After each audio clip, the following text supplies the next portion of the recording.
Salve, salve, alunos e alunas do canal Educação. Sejam todos muito bem-vindos, sejam todas muito bem-vindas a mais essa aula de Ética e Relações Interpessoais.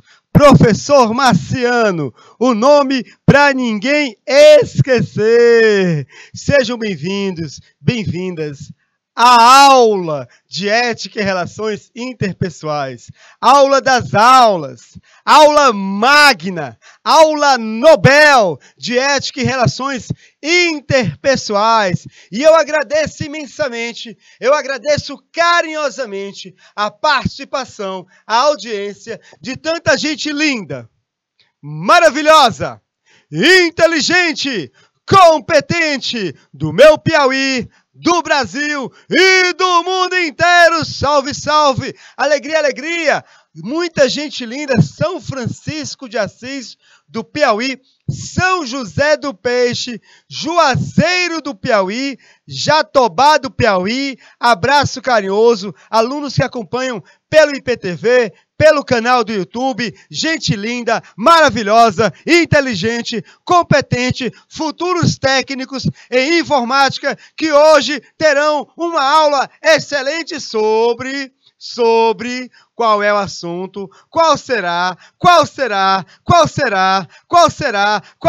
a nossa temática de hoje. Olha só, turma. Códigos de ética na área da informática.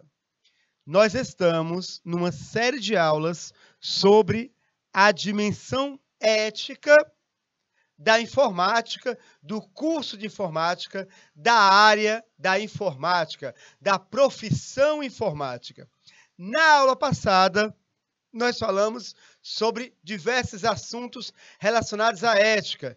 E eu falei para vocês que hoje nós conversaríamos sobre o código de ética na área da informática. Na aula passada, a gente aprendeu o que são códigos de ética. Códigos de ética. Vou colocar assim, tá bom? Para a gente ganhar espaço. Códigos de ética profissionais,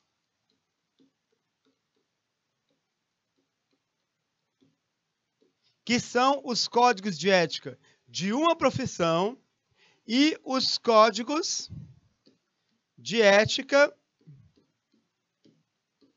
empresariais, que são de empresas.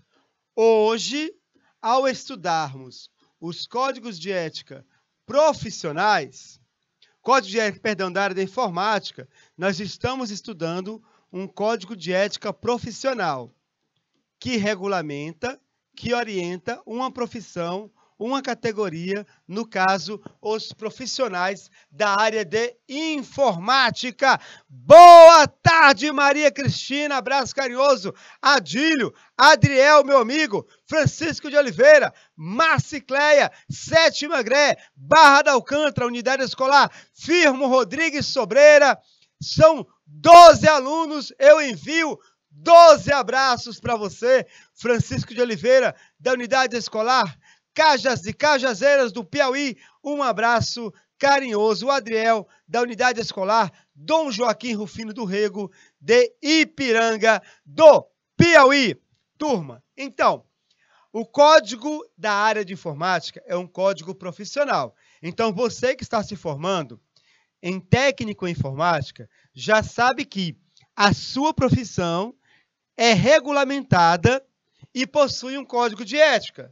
Dependendo da empresa onde você for contratado, além do código de ética profissional, você também terá, acesso ao código de ética empresarial da empresa, as condutas, as normas. Algumas empresas utilizam o termo as políticas da própria empresa. Então, você terá acesso a diversos documentos que vão orientar, vão pautar, nortear o seu comportamento profissional, a sua postura profissional como colaborador técnico em informática, tá bom?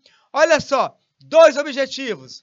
Conhecer o código de ética da informática. Vamos conhecer hoje. É curto, são poucos artigos, mas muito significativos. e refletir sobre o sistema de valores que deve ser referência para o técnico em informática no seu ambiente de trabalho. Nossa aula tem, olha só, 6 partes. As atividades, recordando a aula anterior, código de ética, características gerais, código de ética da informática, comentários sobre o código de ética da informática, revisão e as atividades. Maravilha, maravilha! A turma está chegando, a sala está aumentando e enquanto os alunos chegam, olha só, vamos fazer alguns exercícios para recordarmos a aula anterior. Não se esqueçam, a aula anterior nós falamos sobre códigos de ética de um modo geral. O que é esse documento tão importante para as categorias profissionais e para as empresas? Uma visão geral sobre código de ética. Primeira questão, assinale V verdadeiro, F falso. A primeira questão, ela é sobre deontologia, algo que estudamos na aula passada. Deontologia tem como objeto de estudo o dever, a obrigação, tá bom? Só para recordar. Então, vem comigo, olha só. A primeira frase diz o seguinte, primeira afirmação. Deontologia é um ramo da filosofia moral que significa ciência do dever e da obrigação. Isso é verdadeiro ou é falso? Sim, é verdadeiro. A deontologia, ela aborda o dever e a obrigação. O que nós devemos uns aos outros é o objeto, a pergunta fundamental da deontologia. Segunda, o termo deontologia foi criado para falar sobre o ramo da ética, em que o objeto de estudo é o fundamento do dever e das normas. Corretíssimo, nada a questionar, tá bom? É o estudo do dever e das normas. E por falar de dever, normas e obrigação, sim, a deontologia é um ramo da ética que aborda o bem e o mal. A terceira frase, a deontologia é também conhecida como teoria do direito. E agora? Certo ou errado? Vejam bem, o objeto de estudo da deontologia é o dever. Então, ela não pode ser uma teoria do direito, ela é uma teoria do dever. Então, olha só, essa terceira frase está errada, é falsa. Qual será a sequência correta? V, V, F. Atenção, vem comigo! Aê! Resposta correta é a letra B. V, a primeira afirmativa, V, a segunda afirmativa, F, a terceira afirmativa. Para você que acertou. Para você que acertou, eu não posso dar outra nota que não seja aquele 10. Com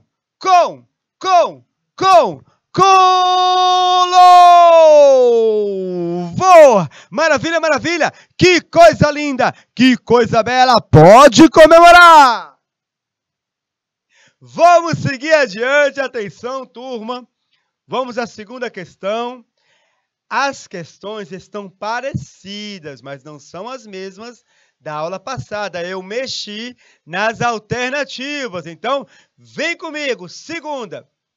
Segundo o filósofo Immanuel Kant, a perfeição moral só pode ser atingida por, aí das opções, práticas religiosas, obediência, adesão à ideologia política, uma livre vontade. Vamos recordar o pensamento de Immanuel Kant sintetizado sobre deontologia. Immanuel Kant diz o seguinte, que quando você age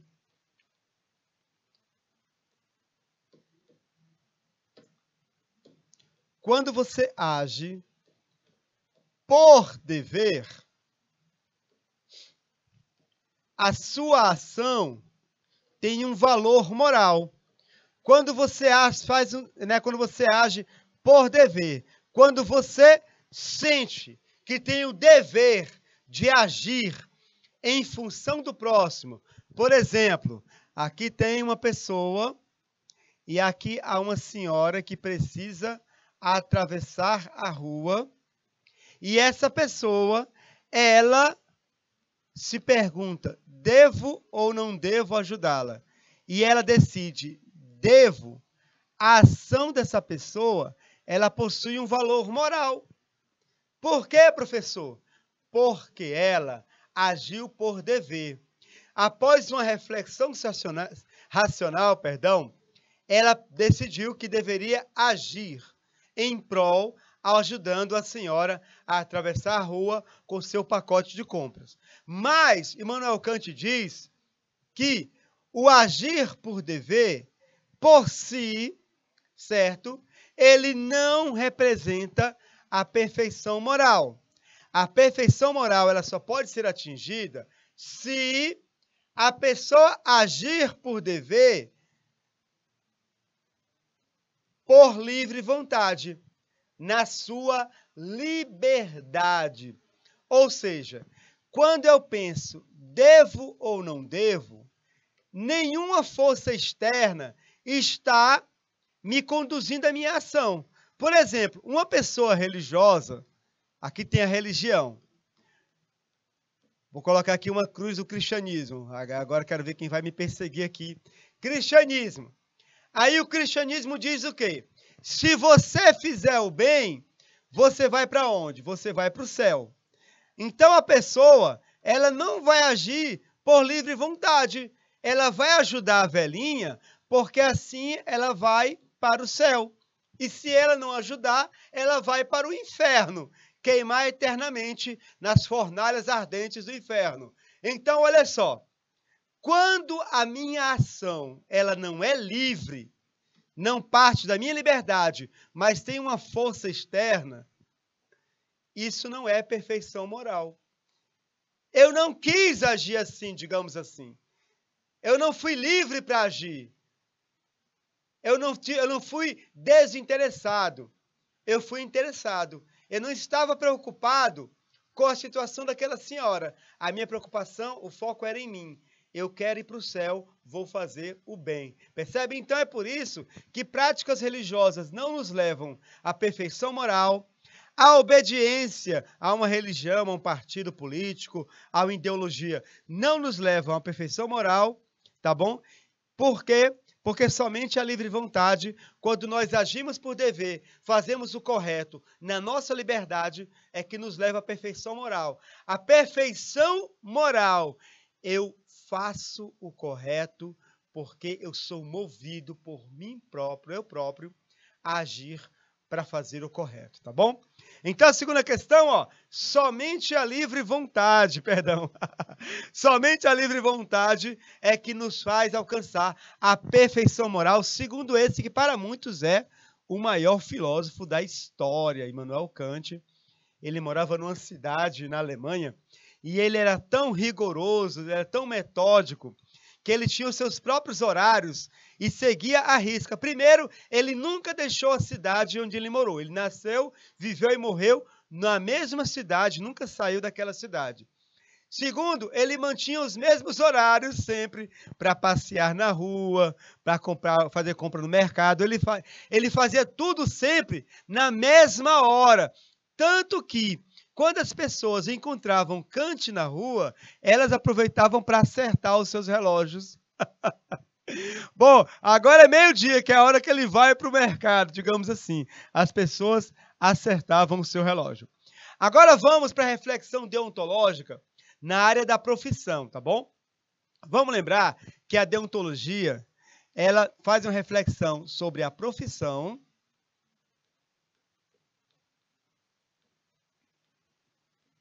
sobre as relações profissionais e também sobre a clientela. E para cada uma dessas três áreas, a profissão, as relações profissionais e a clientela, a deontologia, ela possui, olha só, ela possui uma norma fundamental para orientar essa reflexão, essa conduta, tá? Então, Na área da profissão, vocês recordam muito bem que na área da profissão, a norma fundamental da deontologia é essa daqui, ó. Zelar com sua competência profissional e honestidade pelo bom nome ou reputação da profissão exercida. Daqui a pouco eu chego nela. Por que que a letra A está errada? A letra A e a letra B, elas estabelecem uma reflexão, a norma fundamental, em relação à clientela, em relação ao cliente, certo?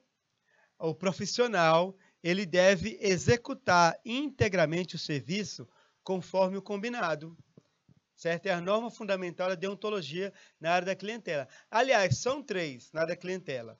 É a execução integral do serviço, o preço justo e o sigilo profissional, tá bom?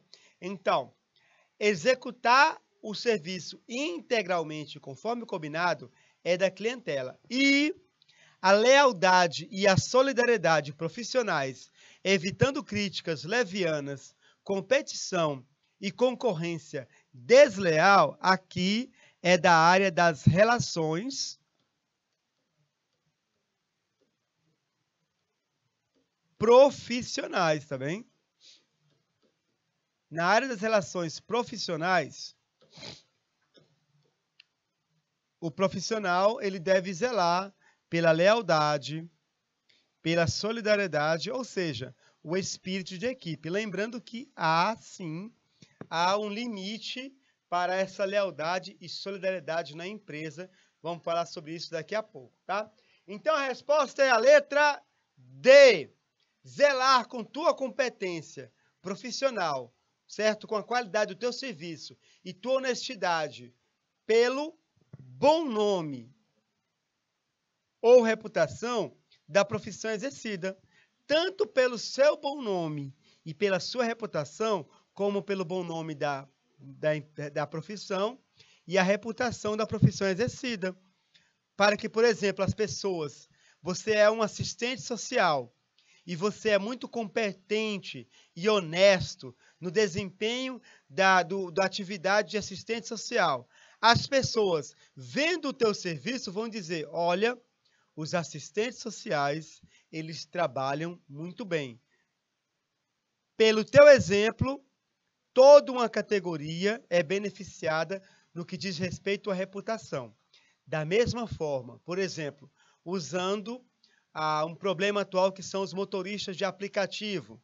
Muitos cancelam corridas, maltratam os clientes, se vestem muito mal. Alguns maus motoristas de aplicativo estão fazendo com que a reputação dessa profissão seja abalada, tá bom? Para você que acertou, eu não posso dar outra nota que não seja aquele 10 com louvor. Maravilha, maravilha. Que coisa linda, que coisa bela. Quarta questão, olha só. Qual é a norma fundamental da deontologia na área das relações profissionais? Eu vou logo afastar o que não é, tá bom? Letra B e letra C, nós já sabemos que fala da relação com a clientela, está bem? Não é na área das relações profissionais. Aí vamos agora, olha só, para a letra D. Sabemos que a letra D, pela questão anterior, olha só, sabemos que aqui fala da profissão. Zelar pelo bom nome e a reputação da profissão. Então, olha só, a resposta ela vai ser a letra A de avestruz, não é? Qual é a norma fundamental da deontologia na área das relações profissionais? Lealdade e solidariedade profissionais, evitando críticas mentirosas, que sejam levianas, competição e concorrência desleal. Lembrando que a lealdade e a solidariedade têm um limite, e o limite é a verdade e a justiça. Eu não posso, em nome da lealdade e da solidariedade, eu não posso, olha só, em nome da lealdade e da solidariedade, eu não posso acobertar erros que estejam acontecendo na empresa. Eu preciso ser, olha só, uma pessoa comprometida com a minha organização, com a minha empresa. Se alguém está sabotando a empresa, essa pessoa precisa ser corrigida e eu não posso esconder esse erro. Alunos e alunas, queridos, queridas, maravilhosos, maravilhosas, já passamos as atividades. Vamos agora recordar um pouco sobre códigos de ética.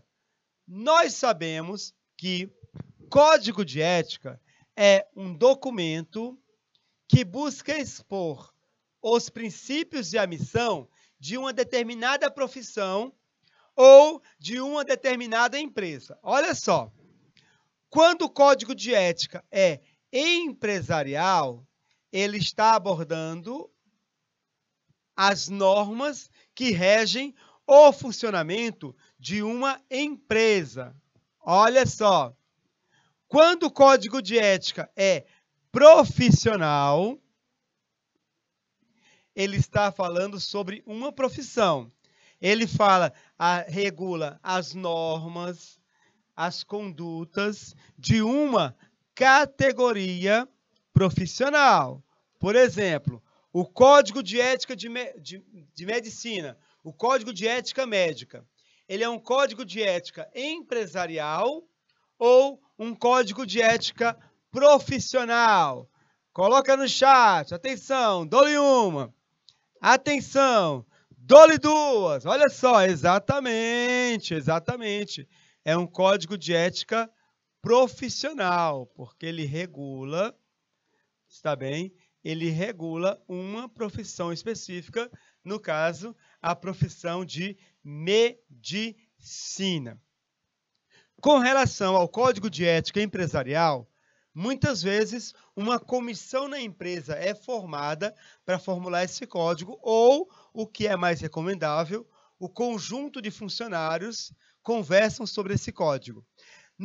Em relação ao código de ética profissional, geralmente o conselho de ética da profissão, que é formado por profissionais notáveis dessa profissão numa região, num país, esse conselho de ética, ele define o conteúdo do código de ética. Eles são escolhidos, os membros do conselho de ética, e eles recebem um voto de confiança da categoria para elaborar esse código de ética. Vamos recordar também a questão do objetivo geral do código de ética. Então, já sabemos, não é? Se o código de ética ele busca expor os princípios de uma determinada profissão ou empresa, é mais do que óbvio que o objetivo geral, o objetivo maior, o objetivo principal de um código de ética é fixar, olha só,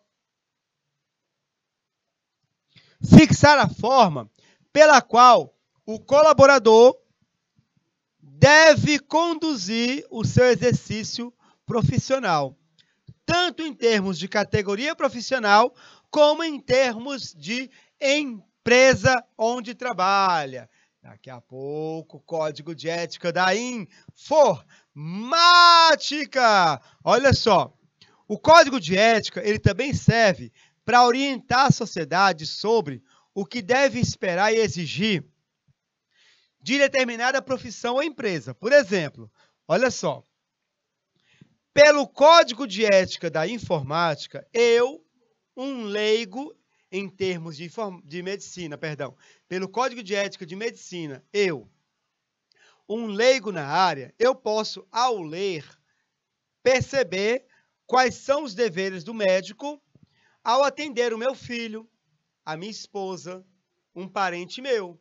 Percebe, então? Eu consigo perceber, por exemplo, se houve negligência, se houve, certo, má vontade, etc. Então, eu posso exigir, olha, você não foi fiel ao Código de Ética Médica, eu vou denunciá-lo, você médico, ao Conselho de Medicina. Olha só, O advogado, ele não pode, por exemplo, prejudicar o seu cliente. Já pensou? Você contrata um advogado para defender um interesse seu, uma disputa judicial, e esse advogado trabalha contra você? Não pode. O Código de Ética diz que o advogado não pode prejudicar o cliente. Da mesma forma, o médico não pode. Ele não pode debilitar a saúde de um paciente. Ele não pode, por má vontade ou por falta de conhecimento na área, ele não pode passar, por exemplo, um remédio que leva uma pessoa a morrer. Se acontecer isso, ele vai ser julgado por um tribunal formado pelos membros do Conselho de Ética. Da mesma forma, um jornalista ele não pode revelar as fontes da notícia. Vamos supor que um jornalista de uma grande empresa de comunicação do Brasil, ele publica uma notícia em que denuncia escândalos de corrupção num órgão público. Essa notícia, ele conseguiu as informações por meio de uma fonte privilegiada nesse órgão público, ou alguém que fiscalizou, uma comissão de auditoria. Bom, então ele faz a denúncia, a notícia chega ao conhecimento do grande público. Os membros desse órgão dizem, é mentira, e nós queremos processar a pessoa que lhe disse isso. Queremos processar quem lhe passou essas informações sobre a empresa. O jornalista, por motivos éticos, ele não pode revelar quem foi a fonte. Você não pode pressionar um jornalista para dizer, quem foi que lhe disse isso? Quem foi que lhe deu essa informação? O jornalista, ele não pode revelar a sua fonte.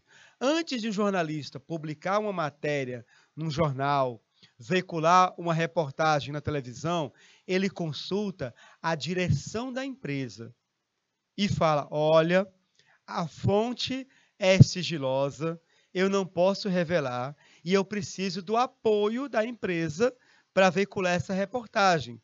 Então, o dono da empresa vai dizer sim ou não, olha, você pode colocar a reportagem que a gente te dá uma segurança. Inclusive, se a pessoa que foi atingida na reportagem quiser processar o jornalista, a empresa tem por obrigação ética de pagar a indenização se perder o processo. Então, quem vai bancar a notícia são os donos do negócio, do jornal, do canal de televisão, tá bom? Mas as fontes, elas nunca podem ser reveladas. É como o padre não pode revelar o segredo da confissão, mesmo que nesse segredo da confissão alguém tenha confessado um assassinato, um homicídio, um grande desfalque numa empresa, tá bom? Outra coisa, o Código de Ética, ele não é uma lista do certo ou errado. Ele é uma orientação sobre postura profissional. Não é assim, é certo fazer isso, é errado fazer aquilo, é certo fazer isso, é errado deixar de fazer aquilo. Não, ele vai orientar a tua postura profissional. No caso da informática, por exemplo, um princípio do Código de Ética da Informática, uma conduta perfeita, ilibada. Ou seja, por exemplo, você não pode comprar um software pirata. É contra a ética da área de informática. Tá bom? Olha só, objetivos específicos, só para a gente ter uma ideia, ó. Tá bom? Especificar os princípios, ou seja, mostrar o rosto da profissão ou da empresa para a sociedade, que é o nosso rosto. Ó. Nós somos assim e é assim que você deve nos enxergar. Tá bom? Documentar quais são direitos e deveres do profissional, dar os limites. Olha que interessante, ó. O Código de Ética, ele vai especificar os limites das relações que o profissional deve ter com os seus colegas e com os clientes pacientes. Por exemplo, ontem um aluno, ao terminar a minha aula numa escola, um aluno pediu para mim uma carona para ir para casa. Eu disse não, é antiético um professor dar carona para um aluno. Sinto muito e não dei a carona, porque não seria certo, correto dar carona para alunos ou aluna para ir para casa. O professor não pode ter esse nível de intimidade com o aluno. É a questão ética. A ética, gente, ela está relacionada com o bom senso. Ontem eu apliquei uma prova nessa mesma escola. A minha sala tem ar-condicionado, está bem? As portas ficam fechadas. Quando o número de alunos diminuiu e ficaram apenas 3 meninas na sala, o que foi que eu fiz? Eu fui até a porta da sala, eu abri a porta e deixei a porta aberta. E elas perguntaram, professor, o senhor vai deixar a porta aberta? Eu falei, sim, porque é uma questão de ética, eu não posso ficar numa sala trancada com 3 alunas. As pessoas precisam, ao passar diante da sala, ver que vocês estão realizando uma prova e que eu estou sentado na minha mesa. É uma questão ética. Então, a ética, gente, ela é muito ligada à noção. Pessoas sem noção, elas não têm a ética. Você tem que ter uma noção, não é? Uma noção do que é certo, do que é errado, tá bom? O Código de Ética também vai explicitar a importância do sigilo profissional, essencial em muitos casos. E, olha só, continuando, o Código de Ética, ele vai estimular reflexões que considerem a profissão como um todo e não em práticas particulares. O que isso quer dizer? Um técnico em informática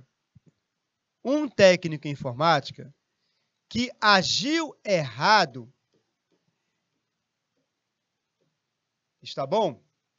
Esse técnico informático que agiu errado, ele não pode comprometer, ou não deveria comprometer, a imagem de toda a categoria profissional. Então, a reflexão é partir de um todo, a partir de práticas particulares, sem comprometer toda essa categoria, tá bom? Também, defender o respeito aos direitos humanos. Turma, direitos humanos é essencial, tá bom? Direitos humanos é essencial na prática profissional. Esqueça essa história que programas policiais criaram de falar que direitos humanos protegem bandido. Para começar, direitos humanos não é uma pessoa, não é um órgão, é uma ideia que sempre existiu na humanidade e que hoje é documentada legalmente. Então, direitos humanos é para defender o direito das pessoas, dos seres humanos, em diversas situações, tá bom? Delimitar e especificar o uso da publicidade em cada área e também, por que não, abordar a questão da remuneração e dos direitos trabalhistas são os objetivos específicos do Código de Ética. E agora sim, você, técnico em informática, futuro técnico em informática, agora vamos conversar, olha só, sobre o Código de Ética da Informática. Preparados? Preparados? Já estão se visualizando nesse ambiente? Então vem comigo. Olha só, turma, não podemos falar de Código de Ética da Informática sem falarmos na Sociedade Brasileira de Computação, SBC. Há mais de 40 anos, trabalhando em prol da computação no Brasil. Porque foi justamente a Sociedade Brasileira de Computação que, olha só, que formulou o Código de Ética que veremos daqui a pouquinho, tá bom? Vamos voltar. Vamos falar um pouco sobre a SBC e a sua importância para a área da computação da informática no Brasil. Olha só, turma, a SBC é uma sociedade sem fins lucrativos, científica, fundada em 1978, tá bom? Ela reúne estudantes, professores, profissionais, pesquisadores e também entusiastas, ou seja, apoiadores da área de computação e informática do Brasil. Então, para que existe qual é a função da Sociedade Brasileira de Computação, ao qual vocês vão se filiar daqui a alguns meses. Olha só, fomentar, ou seja, estimular o acesso à informação e cultura por meio da informática. Promover a inclusão digital, incentivar a pesquisa e o ensino em computação no Brasil, contribuir para a formação do profissional da computação, tudo isso com responsabilidade social. Atualmente, o presidente é o professor Raimundo José de Araújo Macedo, da Universidade Federal da Bahia, e o vice-presidente é o professor André Carlos Ponce de Leão Ferreira de Carvalho, da Universidade de São Paulo, a USP, tá bom? Continuando, olha só. A Sociedade Brasileira de Computação, ela possui algumas finalidades. Nós sabemos a função, não é? A missão. Basicamente, as finalidades estão aqui. Só que nós vamos agora ver mais detalhadamente. Então, olha só. Primeira finalidade ou missão da Sociedade Brasileira de Computação. Olha só. Incentivar atividades de ensino, pesquisa e desenvolvimento em computação no Brasil. Olha só. Incentivar atividades de ensino, pesquisa e desenvolvimento em computação no Brasil. Ou seja, fomentar a informática no Brasil. Incentivar, fomentar, tá bom? Segunda, olha só que interessante a segunda. Zelar, vejam bem, zelar. Só um minutinho, deixa eu ajeitar isso aqui. Pronto. Zelar pela preservação e pelo aprimoramento do quê? Primeira, a palavra interessante, o verbo, ó, zelar. Ou seja, dar uma atenção cuidadosa, carinhosa. Aprimoramento do espírito crítico, responsabilidade profissional e personalidade nacional da comunidade técnico-científica que atua no setor de computação no país. Então, olha só, a comunidade científica, técnico-científica em computação do Brasil, ela deve zelar pelo seu espírito crítico. Esse zelo pelo espírito crítico é um dos motivos de haver um código de ética, responsabilidade profissional. Todo profissional em informática, ele tem uma responsabilidade com sua profissão e a personalidade nacional, né? A visão, o rosto que a comunidade técnico-científica apresenta para o Brasil, qual rosto possui, tá bom? Olha só, nós já tivemos então, vamos agora para a terceira. Olha só ajeitar aqui a numeração. Aqui é a terceira, aqui é a quarta. Deixa eu ver aqui se tem que consertar os outros, só essa. Olha só, então, terceira finalidade, vem comigo, ó. Manter-se permanentemente atenta à comunidade de informática do Brasil, atenta ao quê? A política governamental que afeta as atividades de computação no Brasil, no sentido de assegurar a emancipação tecnológica do Brasil. O Brasil precisa ser um país que saia da periferia do mundo tecnológico e que se encaminhe para o centro. Por exemplo, Israel. Israel é hoje a maior nação em número de startups, que são empresas que investem em tecnologia no mundo. E grandes empresas estão emigrando, né? Estão indo instalar-se em Israel, basicamente em Tel Aviv, que é a capital econômica de Israel. Por quê? Porque os israelenses, no caso, os israelenses, eles investem bastante em tecnologia. Tem que escrever a palavra Tel Aviv aqui. Pronto. Tel Aviv, que é a capital econômica de Israel. Eles investem bastante em tecnologia. Israel está se emancipando tecnologicamente na comunidade mundial, os israelenses. E quando eu falo israelenses, olha só, são os residentes do Estado de Israel. Então, quando eu falo israelense, eu falo em judeus, em muçulmanos e em cristãos, certo?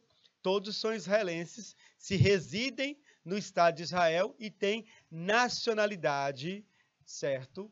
Daquele país. Porque muita gente pensa que Israel é formado apenas por judeus. Não, tem muçulmano e tem cristão também em Israel, embora judeu seja a maior comunidade de Israel, tá bom? Então, olha só, o Brasil ele precisa sair da periferia e buscar o centro. Ele precisa virar não um coadjuvante, mas um protagonista da informática. Então, a Sociedade Brasileira de Computação, ela vai fiscalizar as políticas governamentais na área de computação para assegurar que o país, né, siga rumo ao protagonismo. O Brasil, nessa semana, ele está começando a utilizar, por exemplo, a banda 5G, que permite uma internet muito, muito mais rápida, tá bom?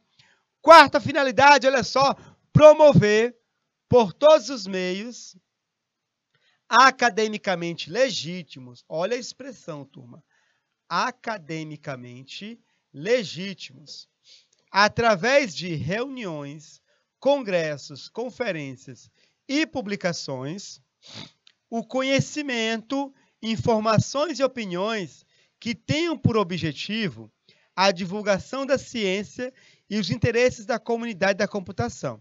Ah, eu gosto de informática, eu vou montar um canal de informática e vou conseguir muitos seguidores. Veja bem, um canal nessa plataforma de vídeos sobre informática não significa que você está utilizando um meio de comunicação academicamente legítimo. Isso vale para todas as áreas. Não é porque um padre tem um canal no YouTube que ele é um grande teólogo. Não é porque um pastor tem um canal no YouTube que ele se torna uma referência da teologia cristã no Brasil. Vejam bem, muita gente está falando em nome da teologia, por exemplo, cristã, sem ter o reconhecimento acadêmico para fazer isso. E o que é pior, pessoas estão tendo acesso a uma plataforma de comunicação e estão começando a dizer o que é certo, o que é errado na teologia, o que é certo, o que é errado na filosofia, na informática. O único local em que nós discutimos essas questões de forma legítima é na academia, é na universidade. Quer ser um grande teólogo, falar sobre a Bíblia, falar sobre assuntos relacionados ao estudo do fenômeno Deus, estude. Faça um curso de teologia, faça um mestrado, um doutorado, publique uma tese, aí você vai estar academicamente legítimo para conversar sobre a temática. Agora, você, só porque você tem uma opinião sobre um assunto, isso não lhe faz referência em nada, tá bom? Então, a Sociedade Brasileira de Computação, ela tem essa preocupação, certo? O único meio legítimo para se discutir questões de informáticas é a academia, é a universidade. Se eu quiser comunicar o conhecimento científico de informática num canal de YouTube, tudo bem, eu posso comunicar, mas eu preciso, certo? Se eu não tenho essa comunicação, se eu não tenho uma academia que legitime o meu pensamento, eu preciso buscar essa legitimação da academia, tá bom? Bom, antes de se fazer o Código de Ética da Informática, a Sociedade Brasileira de Computação, ela criou uma comissão de ética. Olha só, uma comissão de ética que, veja bem, teve algumas atribuições antes de criar, certo? Antes de criar, de construir o Código de Ética. Olha só, vem comigo. A Comissão de Ética da Sociedade Brasileira de Computação, ela se reuniu em 2013 para elaborar o Código de Ética. Só que ela não tem apenas essa função. Lembra do início da aula? A Comissão de Ética, ela também faz, certo, uma apreciação das condutas profissionais, indicando o que é certo, o que é errado, e muitas vezes fazendo um tribunal, ou seja, julgando ações que são consideradas erradas por alguns profissionais dessa categoria profissional. Olha só, a Comissão de Ética é um órgão soberano. O que ela diz é a palavra final em termos de fiscalização, julgamento e deliberação no que se relaciona à obediência e cumprimento do Código de Ética. Além de elaborar o Código de Ética, essa Comissão de Ética, ela vai definir se, por exemplo, alguém negligenciou o artigo 1º do Código de Ética, contribuir para o bem-estar social, promovendo sempre que possível a inclusão de todos os setores da sociedade. Se algum profissional da área de informática negligenciou esse artigo, quem vai dizer se houve ou não essa infração é a Comissão de Ética. Por falar nisso, vamos falar sobre algumas finalidades da Comissão de Ética. A primeira, olha só, finalidades da Comissão de Ética: zelar pela ética do exercício profissional, fazendo observar as normas do Código de Ética da Sociedade Brasileira de Computação para o profissional de informática, que prevalecerão sobre quaisquer outros. Eu só quero voltar, abrir um parênteses, eu quero voltar aqui para o slide anterior. Quando eu falei da questão do academicamente legítimo, eu esqueci de citar uma categoria de estudiosos, tá bem?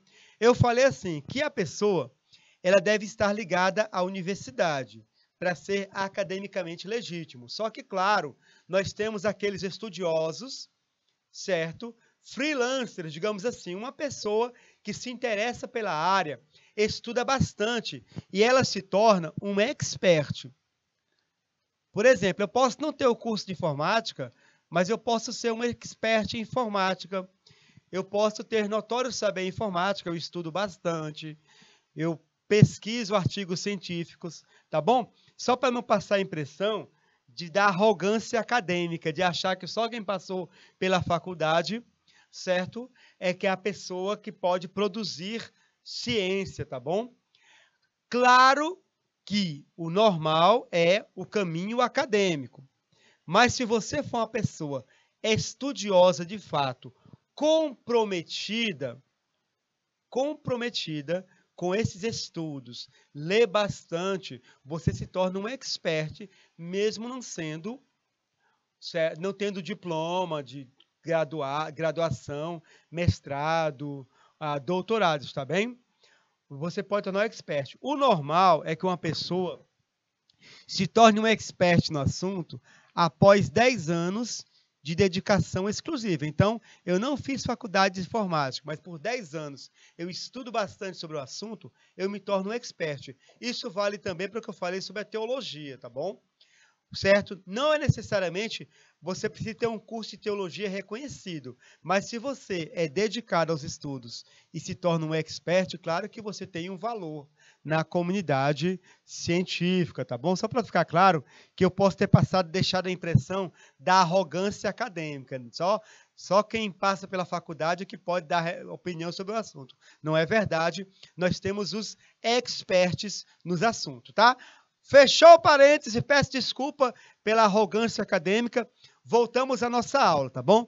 Olha só, funcionar como órgão judiciante, ou seja, juiz, em litígios que tenham por objeto o exercício profissional da informática. Certo profissional de certa empresa, ele instalou um software pirata na empresa, tá bom? Ele será julgado por essa ação antiética, tá bom? E a própria empresa, uma empresa, ela não pode ter um software pirata. Uma empresa reconhecida, ela precisa ter softwares licenciados, tá bem? Eticamente falando.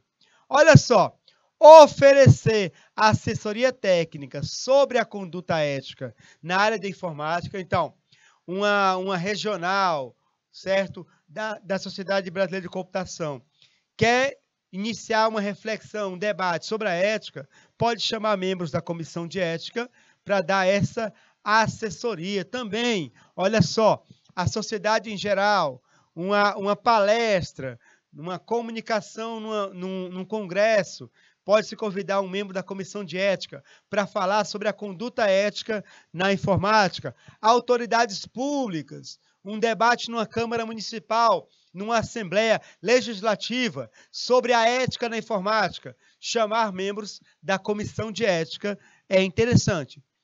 Também é função da comissão de ética, olha só, divulgar o código de ética e seus princípios, de forma a esclarecer à sociedade seu papel na regulação de normas éticas aplicáveis ao exercício profissional da informática. Também promover a qualidade do exercício profissional na área de informática e a defesa da sociedade contra o mal profissional. Esse ponto 5 é muito interessante, gente. Como toda profissão, existem os mal profissionais. Pessoas que não zelam pelo bom nome e pela reputação da profissão. Falei com vocês agora há pouco sobre o problema notório de motoristas de aplicativo, certo? Um bom número de maus profissionais dessa profissão de motorista por aplicativo está sujando a reputação de toda uma categoria. Na área da informática, também precisamos defender a sociedade contra o mal profissional. Turma, nem todo mundo possui um grande conhecimento na área da informática. Quando eu contrato o serviço de um técnico de informática, eu estou dando um voto de confiança para ele sobre o caráter dele. E eu vou esperar que ele seja honesto comigo. Ele veja, por exemplo, só um exemplo aqui, tá bom? Não é exatamente o que vocês fazem. Um técnico em computação que conserta computadores. Ele, então, eu contrato o serviço dele para ele consertar o meu notebook. Eu estou confiando na boa índole, no caráter da pessoa, que ela não vai me enganar. Se ela perceber que é só uma peça mínima que deve ser ajeitada, ele vai dizer, olha, é só essa peça. Ele não vai dizer, olha, troca isso, aquilo outro. Quem tem carro em oficina sabe bem do que eu estou falando. Você chega com o pneu furado e tem que trocar o motor, troca a bomba de gasolina, troca sistema de freios, embreagem. Eu tenho um mecânico de confiança, que de fato é bem honesto. E uma vez eu fiz um teste, eu fiz um orçamento numa empresa sobre um problema que havia na embreagem do meu carro. O orçamento que essa empresa me fez, não posso dizer o nome, mas eu poderia dizer, foi de quase R$1.000. Eles inventaram um monte de problema. Quando o meu mecânico olhou meu carro, R$70 a peça, R$30 o serviço. De 1.000 para 100. Então, tem muito mal profissional em todas as profissões. A comissão de ética vai proteger a sociedade contra esses maus profissionais, tá bom? Temos mais algumas coisas, olha só, tem mais 2 páginas ainda, tá? Receber, processar, julgar representações por infração ao Código de Ética, diz o artigo 2º, é a competência da comissão de ética, ó. Atuar como mediador de disputa entre cidadãos, profissionais e empresas de informática, sempre que solicitada. Então, nós vimos agora há pouco as finalidades, agora estamos nas competências. O que a comissão de ética pode fazer? Ela pode também, olha só, aprovar súmulas da jurisprudência firmada, deliberar sobre sua alteração e cancelamento, mediante proposta formal de qualquer de seus membros ou do seu presidente. Então, essas primeiras 3 competências da comissão de ética indicam que ela tem uma autonomia para julgar infrações ao Código de Ética, para julgar também recursos, e que ela tem também o poder de atuar como mediador, disputas entre cidadãos e os profissionais de informática e empresas de informática. O que isso quer dizer? Se eu me sentir lesado por um técnico de informática, eu tenho que recorrer à Comissão de Ética da Sociedade Brasileira de Computação. Eu recorro a ela e ela vai ser o mediador, tá bom? Mais algumas competências, olha só.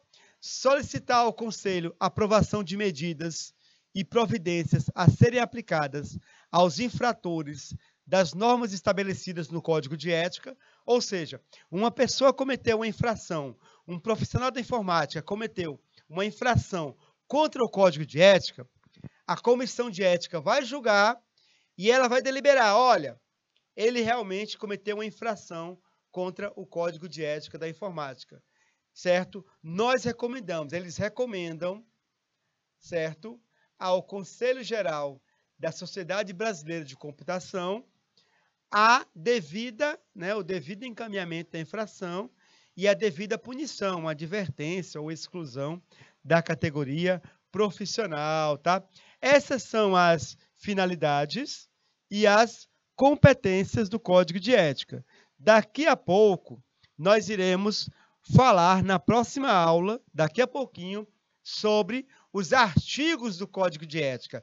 Agora nós vamos ao prato principal, conversar sobre o Código de Ética. Não saiam daí, é um intervalo curto, pouquíssimos minutos. Quando voltaremos nesse slide, vamos conhecer o Código de Ética da área da informática. Agora vamos ao prato principal. Até daqui a pouco. Tchau.